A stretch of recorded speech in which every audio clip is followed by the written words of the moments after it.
آج میں نے آپ کے سامنے جو قرآن آیت کریمہ پڑھنے کا شرف حاصل کیا، اللہ کی طرف سے ایک بہت بڑا اعلان ہوا، جو ہے اللہ کی طرف سے حکم ہوا کہ وہ اپنے دین کے دشمنوں سے، اپنے ایمان کے دشمنوں سے، اپنے مال کے دشمنوں سے مسلمانوں کو جہاد کرنے کی یعنی لڑائی لڑنے کی اجازت دی گئی۔ اسلام تو رحمت اور برکتوں والا دین ہے، اسلام پوری دنیا کے لیے برابری کا دین ہے، لیکن جب دشمنان اسلام مسلمانوں پر ظلم کرنے لگے، ان کا مال لوٹنے لگے، ان کے ایمان، ان کی مسجدیں، ان کی بیٹیوں کو ستانے لگے، اللہ تعالیٰ نے ایمان والوں کو حکم دیا، اذن للذین یقاتلون بانہم ظلموا، بے شک جو مسلمان مظلوم ہے، مظلوم کا مطلب ہے کہ ایمان والوں پر ظلم ہونے لگا، ان کی جان کے دشمن بن گئے لوگ، تو اللہ تعالیٰ نے کہا کہ جو مسلمان مظلوم ہے، جن پر ظلم ہو رہا ہے، ان مسلمانوں کے لیے اجازت ہے کہ وہ اپنے دین کے دشمنوں سے جہاد کرے، کیونکہ اسلام میں لڑنے کا حکم نہیں تھا، لیکن بعد میں قرآن کی آیت نازل ہوئی اسی مبارک مہینے میں، اور مسلمانوں کو اعلان یہ بتا دیا گیا کہ اب تم اپنے دین کے دشمنوں سے جہاد کرو، تاکہ تمہارے ایمان کی حفاظت ہو جائے، تمہارے مال کی حفاظت ہو جائے۔ تو اسلام میں جو جہاد کا حکم ہے وہ ڈیفنس کے لیے، یعنی اپنی دنیا یہ کہتی ہے کہ تلوار سے اسلام پھیلا، لوگوں کو پتہ ہی نہیں ہے اسلام نے تو پوری دنیا سے امن و امان کا ایسا پیغام دیا، اگر اسلام نہ ہوتا تو پوری دنیا میں آج بھی ظلم و جبر ہوتا، انسانیت کا کوئی نام و نشان نہیں ہوتا، لیکن بانی انسانیت جناب محمد رسول اللہ صلی اللہ علیہ وسلم اللہ کا پاک کلام لے کر کے آئے، اور قرآن میں حکم دیا گیا جو تمہارے دین کے اور انسانیت کے دشمن ہیں، ان لوگوں سے اب تمہیں جہاد کرنے کی اجازت ہے۔ اللہ اکبر۔ جب یہ اجازت ملی نا تو حضور اکرم علیہ السلام مدینہ شریف میں جلوہ فرما تھے، تو مدینہ شریف کے باہر کفاروں کا لشکر مدینے پر حملہ کرنے کے لیے تیار ہو گیا، اور جب حضور کو اجازت ملی تو حضور اپنی امت کی حفاظت کے لیے سبحان اللہ اسلام کا جھنڈا امیر حمزہ کے ہاتھ میں دیا۔ کس کے ہاتھ میں دیا؟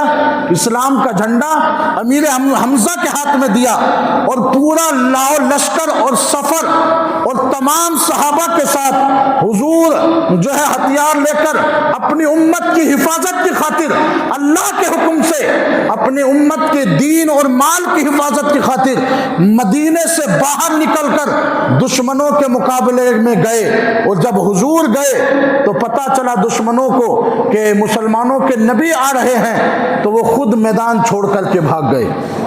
سبحان اللہ، میدان چھوڑ کر کے بھاگ گئے۔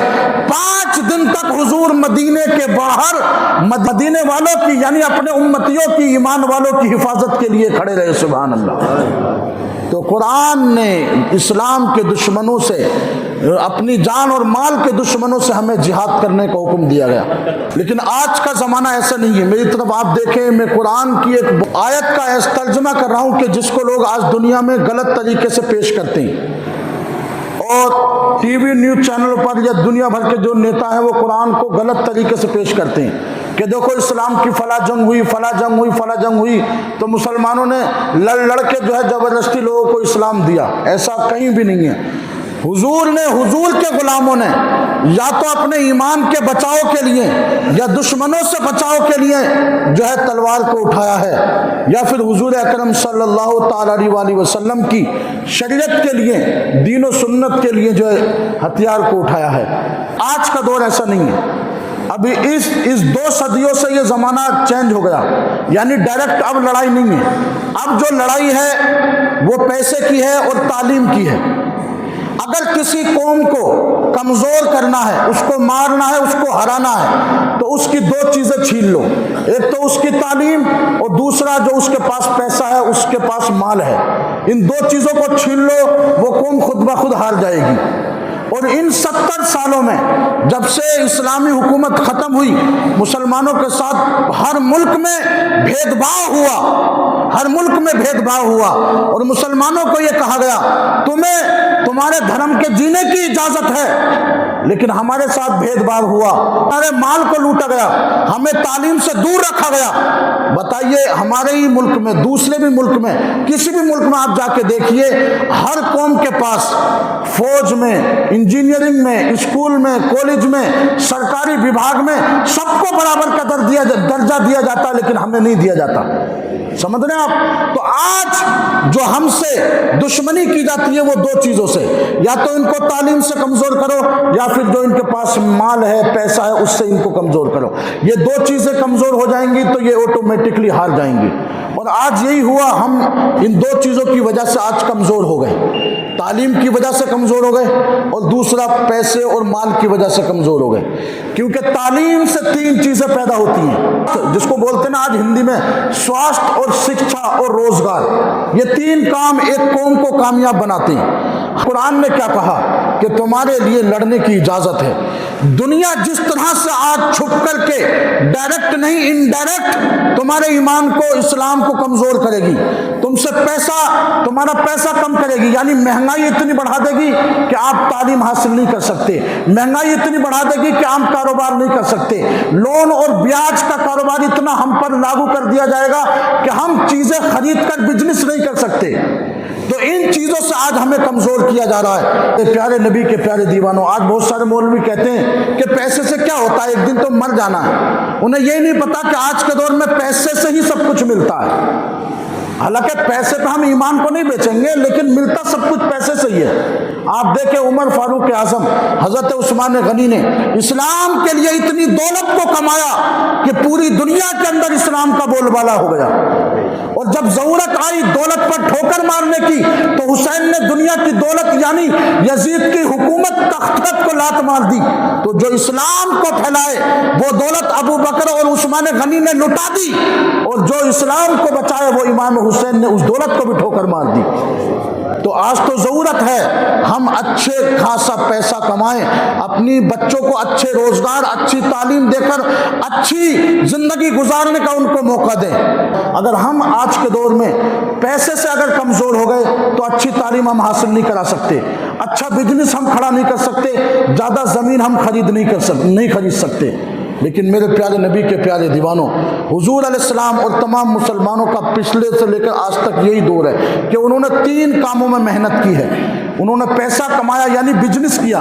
حضور نے اپنی امت کو دو چیزیں دی ہیں، نمبر ایک بزنس کرنا اور نمبر دو حکومت کرنا۔ حضور نے اپنی امت کو دو چیزیں دی ہیں، نمبر ایک بزنس کرنا اور نمبر دو حکومت کرنا۔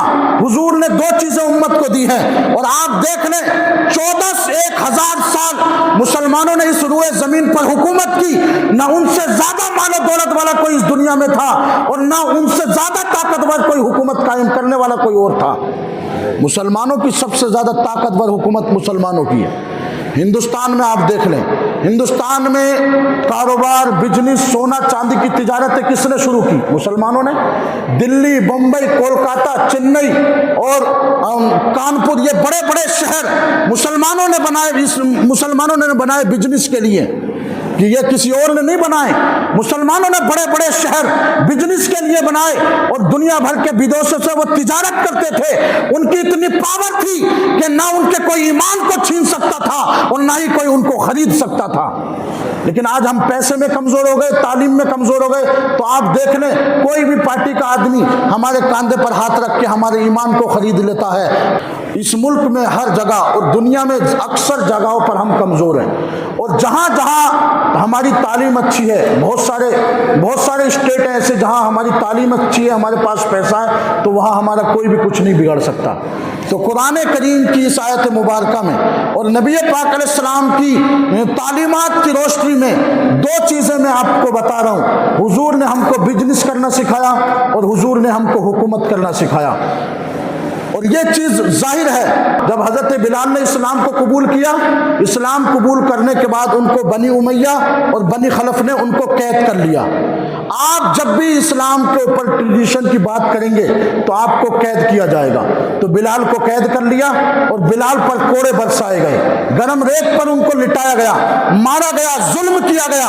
حضرت ابو بکر نے دیکھا کہ بنی امیہ خلف جو ہے بلال پر ظلم ڈھاتا ہے، تو حضرت ابو بکر نے کہا بتاؤ اس غلام پر تم اتنا ظلم کرتے ہو، اتنا ظلم کرتے ہو، کیوں کرتے ہو؟ کہا اس نے محمد کا کلمہ پڑھ لیا ہے۔ اور بلال یہ کہتے تھے کہ میرے جسم کے ٹکڑے ٹکڑے کر دے لیکن میں محمد سے غداری نہیں کروں گا، مرتے وقت تک میں محمد پر اپنی جان قربان کرتا رہوں گا۔ تو معلوم ہے حضرت ابو بکر نے کیا کہا؟ بتا اس کی قیمت کیا ہے، اس غلام کی قیمت کیا ہے؟ اس کی قیمت سونا چاندی ہے۔ تو 5 اوقیہ کا مطلب آپ سمجھتے 32 کلو سونا، 5 اوقیہ 32 کلو سونا ابو بکر نے اب بنی امیہ کو دے دیا اور کہا کہ بلال کو مجھے دے دے، میں بلال کو خریدتا ہوں۔ ابو بکر کے پاس 32 کلو 5 اوقیہ سونا دے کر بلال کو خرید لیا اور حضور کی بارگاہ میں پیش کر دیا۔ کہا یا رسول اللہ یہ آپ کا غلام ہے، میں نے اسے خرید کر اب آزاد کر دیا ہے۔ اللہ اکبر۔ حضور نے دعا کے لیے ہاتھ اٹھائے اور کہا اے مولا تو ابو بکر پر رحم کر، اس لیے کہ ابو بکر نے تیرے دین کے لیے اپنی بیٹی کو میرے نکاح میں دیا اور تیرے دین کے لیے اتنی بڑی قیمت خرچ کر کے بلال کو خرید لیا ہے۔ سبحان اللہ۔ تو 2 چیزیں بزنس اور حکومت، یہ حضور نے ہم اپنے امتیوں کو سکھائی ہے۔ اب یہ ہماری بدقسمتی ہے کہ ہم تعلیم میں اور بزنس میں اور راجنیتی میں ہم لگاتار کمزور ہوتے چلے جا رہے ہیں۔ اچھی تعلیم دو تاکہ بچے آپ کے اچھے نیتا بنے، اچھے لیڈر بنے۔ بہت سارے میں مولاناؤں کو تقریر کرتے دیکھتا ہوں، ان کا رات دن کا یہی ہے تقریر کرنا، بچوں کو حافظ بناؤ، عالم بناؤ، عالم بناؤ، عالم بناؤ۔ ٹھیک ہے عالم بھی بناؤ، لیکن جب ہم صحابہ کی فہرست دیکھیں گے تو حضور کے غلاموں میں ایک سے ایک بڑا نیتا، ایک سے ایک بڑا ڈاکٹر، ایک سے ایک بڑا ماسٹر پڑھانے والا، ایک سے ایک بڑا قرآن کی تعلیم اور قرآن کو لکھنے والا۔ جب ہم اس کو دیکھیں گے تو پتہ چلے گا حضور کے غلام ہی ہیں جنہوں نے دنیا کو کاغذ قلم دے کر لکھنا سکھایا، حضور کے غلام ہی ہیں کہ جنہوں نے ہوائی جہاز کا سفر دے کر کے دنیا کو اڑنا سکھایا، حضور کے غلام ہیں جنہوں نے عباس ابن فرزاد، ابن ریاضی جیسے لوگوں نے دنیا کو آپریشن کرنا سکھایا۔ میرے پیارے نبی حضور علیہ الصلوۃ والتسلیم کے غلاموں نے اس دنیا کو سب کچھ دیا ہے۔